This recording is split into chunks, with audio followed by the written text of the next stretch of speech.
Hi, my name is Sheila Bacon, the Rabbi from another planet. Please like, share, and subscribe, and ring that little bell so you're notified when new videos drop. And I just finished watching. Well, I didn't just finish. I watched it the other day. Bill and Ted Face the Music. Is it any good? Is it worth your time? Is it worth the $20 to $25 that they're asking? To watch it online. All these questions and more will be answered. Listen, I'll give you a bit of a spoiler. If you're a massive Bill and Ted fan, right? If you're really super into Bill and Ted, I would say yes. If not, I would say hold off on that until that comes down in price. You see, for me, Bill and Ted movies very much have the feel of walking through blockbusters, and you go, oh, I wanted to see that. Yeah, I'll pay $3.99 for that. $25, not so much. So fine. So we're going to get into the review in detail. By the way, that's not to say it's a bad movie. It's a fun, silly movie, hitting all the notes that you would want from a Bill and Ted movie, which I guess is a thing now. Now, with your third movie, it's a franchise. How many people do you need to kill to be a serial killer? I think it's like 3. Right, so I guess with 3 movies, you're also a franchise. Fine, before we get into the review, can I ask you guys, can you hit that like button? Can you hit the share button? Can you hit the subscribe button? I am very, very grateful. I am genuinely very grateful for each and every one of you that does subscribe. Thank you very much. It makes me extremely happy. As a sign of, as a expression of my gratitude for you just actually for coming to watch. Firstly, there's a go check the video notes. There's a free Judge Dredd audio story that you can download right now. It's made by a company called Big Finish. It is out of print. It is out of license. You cannot buy this thing anymore. So go ahead and download it. If you have trouble, get in contact with me. I had a few people have had trouble accessing it. I don't know if this is legal. Probably not. If anybody finds out, I'll probably have to take it down. So download and enjoy. And I would say if you do that, go and go to bigfinish.com. The company made it. If they ever get the license back, and buy yourself a digital copy, or go and buy yourself pretty much anything there. They got a bunch of bargains for like $2.99, $3.99. Really worth it. Also, if you're subscribed to my channel, other than making me very, very happy, which let me tell you, not that easy to do. Not that easy. Other than making me very happy, you can enter my weekly competitions. The prize drawing for this one is tonight. So you've got to get in there quickly. The prize is Doctoe Who, the Talons of Weng Chiang double DVD set, not the Blu-ray, the DVD. All you need to do to win it is subscribe to the channel. Subscribe, and in the comments, there you go. That's the word all go. In the comments, leave the hashtag Mr. Sin. Mr. Sin. I think somebody put Mr. Sid, but it's close enough. If I see you trying, I'll get there. Go to the video notes. You can just copy and paste. It's right there. Fine. And as I said, the prize draw is tonight. That's September 7th. If you're watching this in the future, you missed it. Okay, you missed it. I'm on the TARDIS Zone tonight. We're doing a watch along of the 2006 story Army of Ghosts. That's the penultimate story in David Tennant's first season. That's Doctor Who. Sorry if I didn't say Doctor Who. What a sad fan I am. I'm like, well, of course, if I say 2006, I mean Doctor Who. We're doing the giveaway tonight, and we will select the new prize. And I just picked it out. I kind of like it. I kind of like this one. I recommend it. But you have to tune in tonight to find out what it is, or just come to a video tomorrow, and you'll see that. You'll see me say, "Hey, you can win this." Fine. Let's talk about Bill and Ted Face the Music. So a little bit of background for Bill and Ted. First one came out, I think, in '89. I was exactly the same age as Bill and Ted. I was an 18-year-old, 17, 18-year-old when it came out, and so I very much related. I like the Valley Boy. I was going to say Valley Girl, but the California stoner, stupid kids who somehow create this utopian future, and they go on a fantastic time-space adventure, collecting massive historical figures so they can do a really good presentation for the history class, not flunk out of school, and then go on and win the Battle of Bands in a few years and make some incredible speech which will unify the entire world, right? So that's the plan. And it was a fun, silly movie that just nobody has really seen it before, and it just worked. Was it Alex Winter, Keanu Reeves? Everything about it just really worked. Again, not Citizen Kane. This is when you're in blockbusters and go, oh, well, that looks kind of fun. I'll try that. So that's what it's for. So it did so well that they made a sequel, Bill and Ted's Bogus Journey. Should have been called Bill and Ted Go to Hell. It was very clear watching it that there were There was, like, the first one, it didn't really matter. The people making it could do really whatever they want. Nobody knew it would do well. Now, it actually, they knew it would do well. They had lots of studio interference, and you can tell, because it just doesn't work on so many levels. There's lots of good bits in it, like, yeah, again, Alex Winter, Keanu Reeves are fun. There's lots of fun ideas in it, but it just doesn't really work. So now, what is it, 30 years later? Yeah, around about 30 years later, we're back again for a third part, Bill and Ted Face the Music. And, you know, they hit all the greatest hits of a Bill and Ted movie. So many of the greatest hits of Bill and Ted movies, they're ones that I didn't really realize that I remembered and liked until I saw this.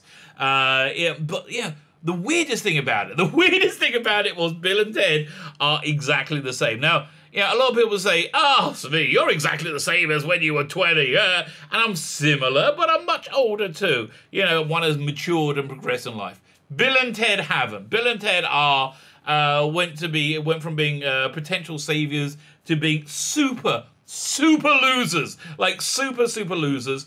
It seems that their wives, the princesses they picked up in the first movie, are the capable ones who like earn a living and do everything for them. They had this big hit at the end of Bill and Ted's Bogus Journey with Death, with Death as playing bass. And so they quickly wipe away that. It was basically a one-hit wonder, and I kind of got the feeling they've been living on that money for the rest of their lives. You know, that's where they are now. That Bill and Ted are just completely inseparable. So much so the movie begins with their wives, the princesses, who are one of the few people who have been recast. One of them was the woman. One of them was in Children's Hospital, which I really liked. It's a really funny show. And the other one I recognized from somewhere. I looked on IMDb, couldn't see anything I've seen, but I've definitely seen it from somewhere. So I don't know.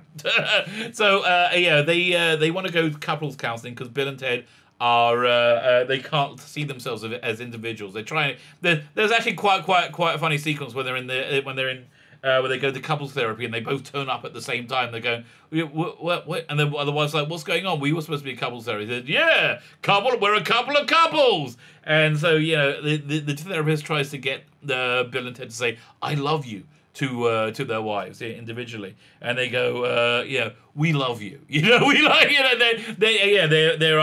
they're losers. They depend completely on their wives. They're kind of clueless. They haven't written this song that's supposed to unify the world and create this wonderful utopian future. And it's just kind of a bit sad. So I thought, you know, they were going to get into an idea of what's this like if you pursued a dream all your life and you just hasn't worked out. It's just, that would have been, you know, I think quite relatable again, because I think people like me who saw it at the in '89, that's a similar journey that I don't know most people I know my age have been through. Yeah, so I think that'd be very relatable.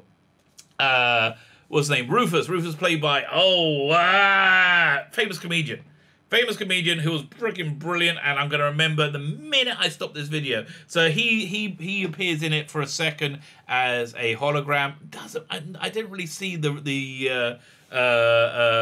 need for that. And Bill and Ted essentially they go. There's several journeys in this movie. You know, the journey of the first movie of going collecting all the geniuses, that really worked. The journey in the second movie of them going to hell didn't really work. But so they go on a bit of a journey into their future and see, you know, how much more of a losers they become as they go, because they're trying to steal the song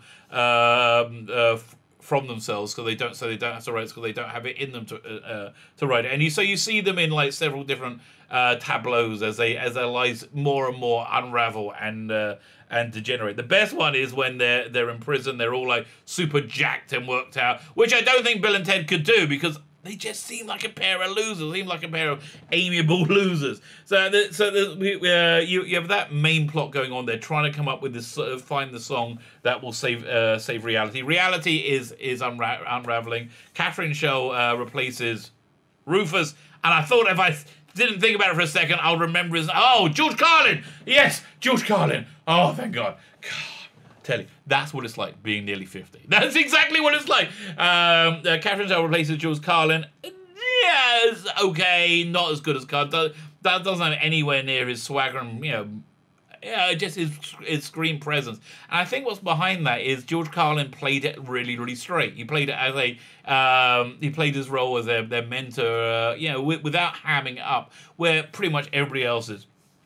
So she's on the side of Bill and Ted trying to find the song before reality unravels and just reality dissolves. So they got like it's in real time. You got like an hour and a half to be able to perform the song before reality explodes. At the same time, we got quite a nice B plot with Bill and Ted's daughters, who are clones of Bill and Ted, who then go on their own little journey to get musical geniuses from around the world from around time to make up a band to back up Bill and Ted when they do their great song. And added into the mix, we have an evil contingent, well, maybe a corrupt contingent from the utopian future that creates an android to send them back to kill Bill and Ted, thinking, the other prophecy, the other interpretation of prophecy is that it's their death that sparks off the dawning of the new age. So that robot, I think for me, is one of the best aspects of the movie. It's called Dennis.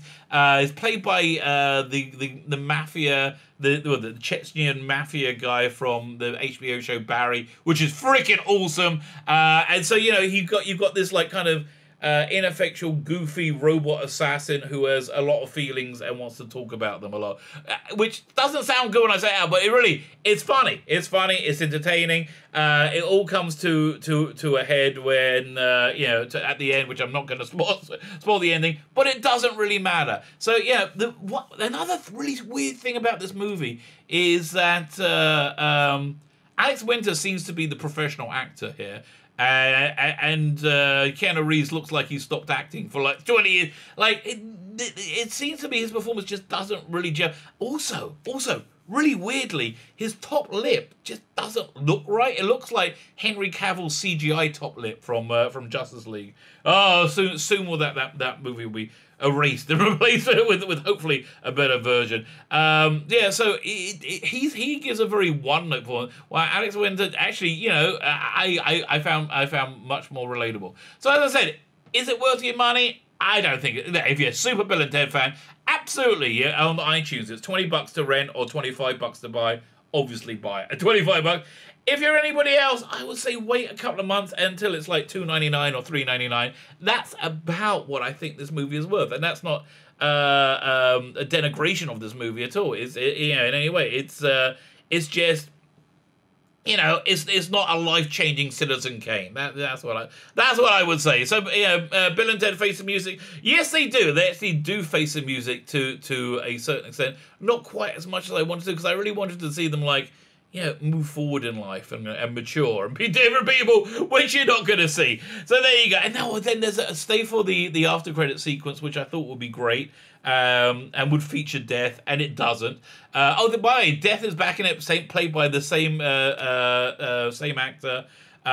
Which he's one of the best aspects in it. Bill and Ted fell out with Death, and they like all one-hit wonder bands end up suing each other. And the other recurring cast, which I can't believe I nearly ended the review without this, is Missy. Now Missy is a character I totally forgot about. Missy was their babysitter who married was it Bill's father in the first one, who was like 18 and married, and then she married Ted's father in the next one. And in this one, the other way around. And in this one, she's divorced Ted's father or Bill's father, and married Ted's other brother, played by Beck Bennett, who's pretty good. So it's just really creepy and weird. Now she's like before it was like these creepy old dudes with marrying a unscrupulous 18-year-old girl. Now it's a creepy old woman with a guy in his 30s or 40s. I don't know, but it's just really weird that she's making out with a guy's son in front of her ex-husband, who also his father. Bit creepy, bit uncomfortable, but I think that's very true to the character. And a very weird little grace note they added to it. So there you go. My point of review of Bill and Ted Face the Music. My name is Seal Beckin, the Rabbi from another planet. Please like, share, and subscribe, and ring that little bell so you're notified when new videos drop.